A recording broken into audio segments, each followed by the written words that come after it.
This is all wrong. I shouldn't be up here. I should be back in school on the other side of the ocean. Yet you all come to us young people for hope. How dare you? You have stolen my dreams and my childhood with your empty words, and yet I'm one of the lucky ones. People are suffering, people are dying, entire ecosystems are collapsing. We are in the beginning of a mass extinction, and all you can talk about is money and fairy tales of eternal economic growth. How dare you?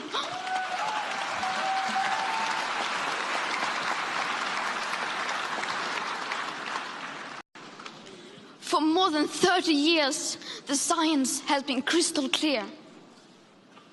How dare you continue to look away and come here saying that you're doing enough when the politics and solutions needed are still nowhere in sight?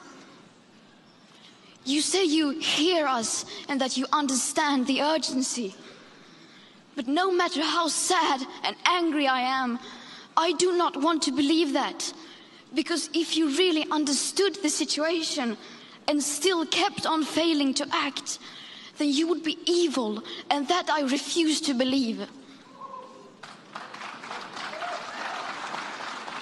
The popular idea of cutting our emissions in half in 10 years only gives us a 50% chance of staying below 1.5 degrees and the risk of setting off irreversible chain reactions beyond human control.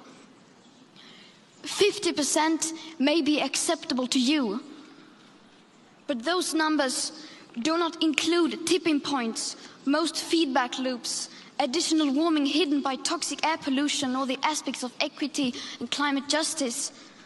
They also rely on my generation sucking hundreds of billions of tons of your CO2 out of the air with technologies that barely exist. So a 50% risk is simply not acceptable to us, we who have to live with the consequences. To have a 67% chance of staying below a 1.5 degrees of global temperature rise, the best odds given by the IPCC, the world had 420 gigatons of CO2 left to emit back on January 1st, 2018. Today, that figure is already down to less than 350 gigatons. How dare you pretend that this can be solved with just business as usual and some technical solutions? With today's emissions levels, that remaining CO2 budget will be entirely gone within less than 8.5 years.